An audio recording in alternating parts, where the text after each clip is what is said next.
Evening to everyone. May I know who are the participants who came back from last week? Yung mga nandito last week who are attending the Driven series for the first time. Okay, it's kind of you. Who are here for the first time? Meaning wala nung last week. Okay, again. As Paulie has mentioned, the Driven series is a series of talks. So this is the second of 25 ba ito, Paulie? Yeah, the second of 8 na. Mabilis na naman ito. It will be over before you know it, and you will start to miss this before you realize it. Tonight, my task has been made a little easier, because our sister Ted has actually introduced already the person in a very personal way, actually, who Jesus is to her. And as she also said, the title of the presentation tonight is actually a question. It's actually two questions. Who is Jesus and what was his mission? So, gusto kong umpisahan yung presentation ko in the form of a very short story. It's a story about, it's a love story actually. And siguro umpisahan ko na lang by just showing you what I mean. It all began in a yes, and then it was followed by a question. Question from the father to the son. Father asking the son, and the son responding with a yes.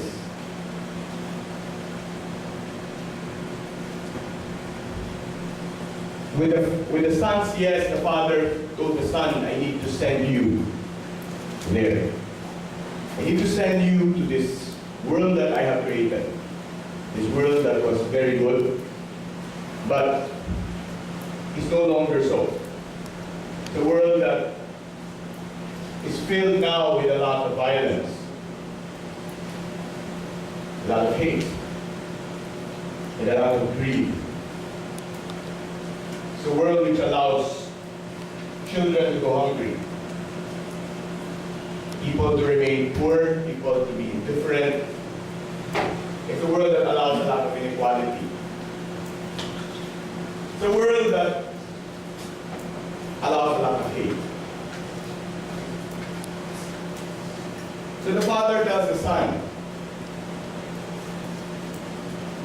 I have to send you to them. And the son answers, yes, I understand. I will go.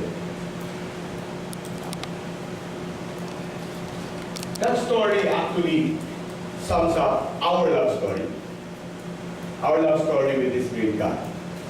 This God who in his great love sacrificed the one thing that was most precious to him, his only son. And sent that son to the world so that the world could know salvation. In one of the verses of the Bible that is very familiar to many of us, John 3:16.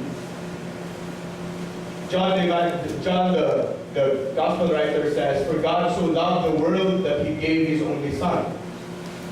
And that was the extent of his love. That was the extent of his sacrifice. The one most precious to him, he gave up. And not only did he give up the son, he gave up the son in a very particular way. And the Word was made flesh and dwelt among us. The Son of God became man. And not only did he become man, he became a very particular form of man. He did not take on the form of God, but he took on the form of a slave. Not only did he take on the form of a slave, he lived among slaves. And not only did he live among slaves, he died as one who was rejected by his own people and died alone. The extent of this love of this God was such that he gave his son to us and gave his son to us in a very particular way. The Word became flesh and dwelt among us. Tonight, brothers and sisters, if you allow me to call you that, I'd like to talk to you about the man and the mission. The man and the mission. Of course, we know who the man is. That describes who this man is to her. This man Jesus. This man Jesus who she encountered in a very particular way, in a very personal way. This man had a mission. And in the Gospel according to John chapter 12, verses 46 to 47, Jesus says, I have come into the world as light, so that whoever believes in me may not remain in darkness. If anyone hears my words and does not keep them, I do not judge him. For I did not come to judge the world, but to save the world. I did not come to judge the world, but to save the world. And in that verse is summed up his mission. Jesus did not come as an avenging warrior. In fact, the Jews were waiting for that kind of Messiah. And they still wait for that kind of Messiah. Jesus did not come as a great king with terrible armies to liberate the people of God. Again, the Jews were in fact waiting for that kind of a Messiah. And they still wait. Jesus came as man. Emmanuel, God among us.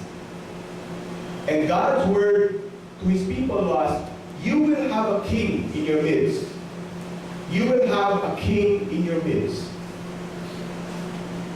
And God's angel said to Joseph, you shall name him, you shall call him Emmanuel, God with us. And that already tells us what kind of God this is. This is a God who is personal. No less powerful, but very personal. A God whose relationship with his people is direct. God with us. The significance of Jesus coming as man is such that he understands us. He understands how it is to be a man and to live as a man, and in fact to die as a man. And so when we say, ang hirap naman ang buhay natin. Ang hirap naman ito ginagawa ko. We can point to a God who understands exactly what we are complaining about. For Jesus was not a God who remained in heaven. Jesus was a God who walked among us, who understood everything that we went through, are going through. And his mission is not to judge the world. His mission is to save the world. And if I were to choose an image to capture that mission, it would be this. An empty cross. An empty cross. Not a cross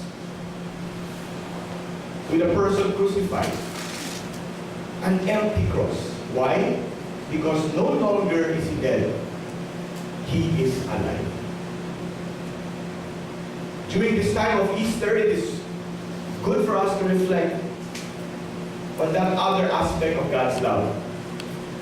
That Jesus died as a man, but resurrected as God. Resurrected as God. An empty cross. The cross on which Jesus stretched out his arms and on which he was crucified, but was later taken down. That cross will signify many things to us. But if I were to capture in one image the mission of Jesus, it is precisely that, the cross. We are children of that cross.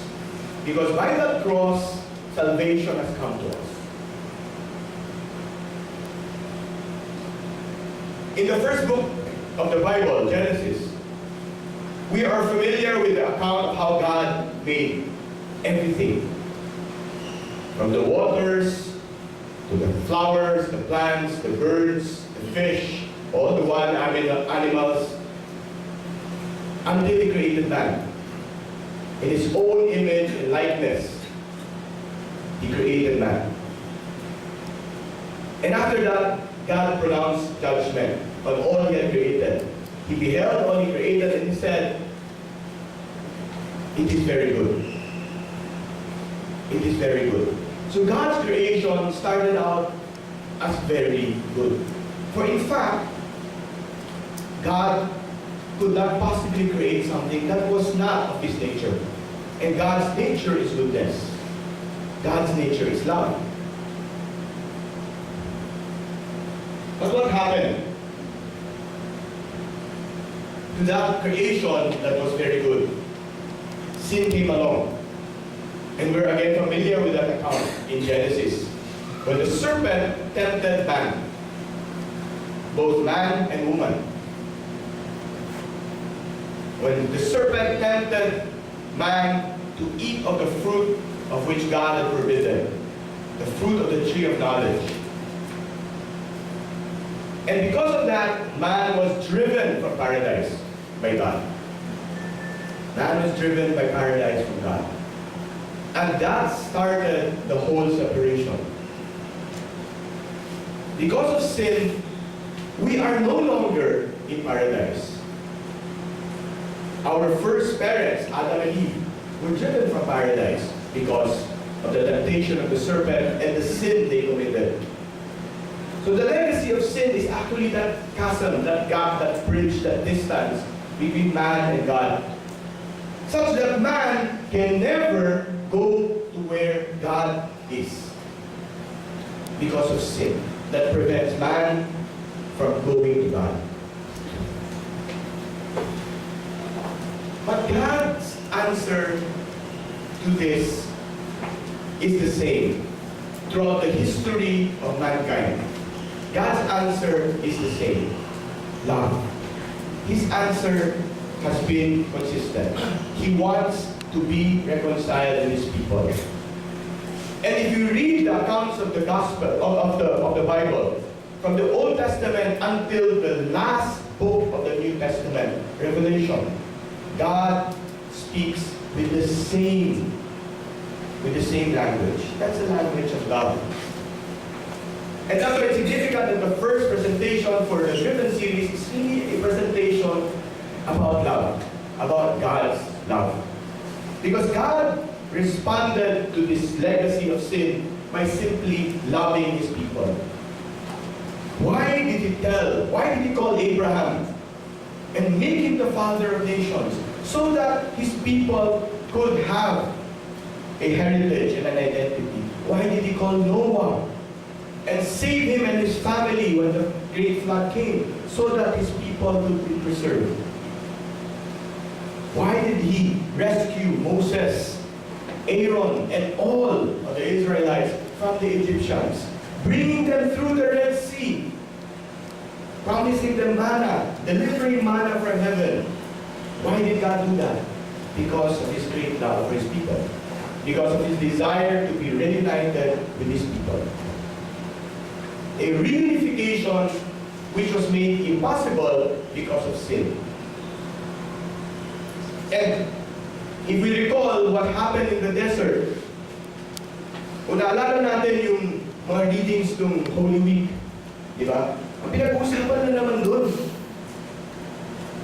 yung Panginoon, gusto na niya mangyari, magkasama-sama ulit tayo. Pero tayo, matigas ang ulo. Binigyan na nga tayo ng manna from heaven. Ayaw pa natin. Bakit? Kasi hirap. Bakit yung kami nilabas sa Egypt? Mas maganda na doon sa Egypt. Dito ang hirap, ang init. So yung mga tao, reklamo na reklamo. But throughout all that, God's answer was the same. It was the love.